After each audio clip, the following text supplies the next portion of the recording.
I've got this thing here, which is called, for me, it's called the circle of life. And if we were smart about what we were doing, and this is what I'm pushing towards with governments and councils, I would simply say that whether this be a large development site or whether it be houses next to each other, my vision, and it's coming close, is that I go off and I build 2 lots of rooming houses on this property. And they've got 5 or 6 rooms in each one of them. And in this house here is a Gen Y that lives there solo, got their own bathroom, comfortable living, it's reasonably affordable so they don't have to live with their parents and they move into that. I don't go and build a property which is the 60-30 or equivalent somewhere, and this person now finds a girlfriend and they go up and they either rent or buy this property. Because they're living in this side of it, they can then either put a head lease over the top of it or own the property, and they can put someone else in there and they've got rental getting paid. Their mortgage is now getting paid down so that they can continue to afford to live. Maybe their mortgage gets covered completely. We then have the position where they have a child or they just want more space. So they move into here. They then put someone in here to rent. They've still got rent coming in. They have one child. Well, they kick that person out. Their child goes into there. They have a second child, and then they decide, well, you know what? We probably need something a little bit bigger. So I'll come in here, I'll build something bigger, and I will move my family in here. They have another child in this place.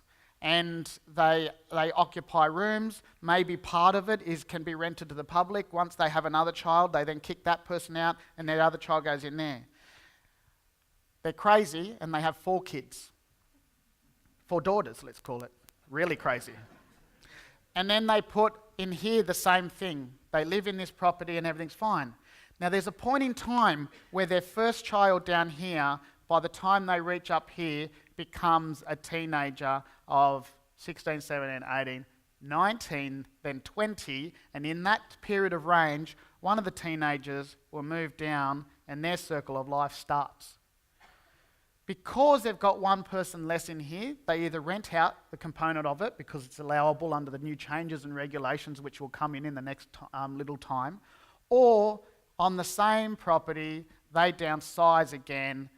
They then lose another child, they go downsize again, and at this point in time, when all of these children are moving into these separate accommodation, they go and buy themselves a caravan, they live in this part of it, they rent part of this one out, and they get some rent coming in.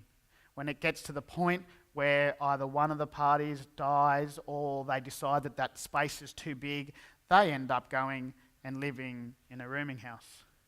And if we look at this as a circle of life, it's important because you've got up here, you'll have a hopscotch court going. There'll be a basketball ring in the corner over here. There'll be over here some sort of play area and a barbecue in this corner. And this is what we call community. This is what we call the grandparents saying, and these are adopted grandparents because these are different families. And the grandparents that are across here, or uncle and auntie, whoever, comes across to this young couple that's just had their first baby and goes, you know, I remember what it was like to have our first baby and we didn't have any time. I just want to look after your baby for the night. Why don't you go out and have a date night, because I'm sure you haven't had one in a while. And then this family continues to do things. This is the start of community, which will bring back what Australia once had. We don't play with people in the yards out the front anymore. They don't play on the roads anymore because everyone's worried about their kids getting abducted or something going on with that. You know, and it's not fair that us as Australians, as a nation that can get on with each other quite as well as anyone else, the multicultural component of what goes on here.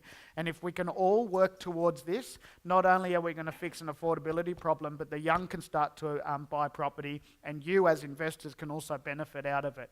And that's what the government's missing. The mum and dad investors are the answer to what we need to do to fix affordability in this country. And I hope you're on it.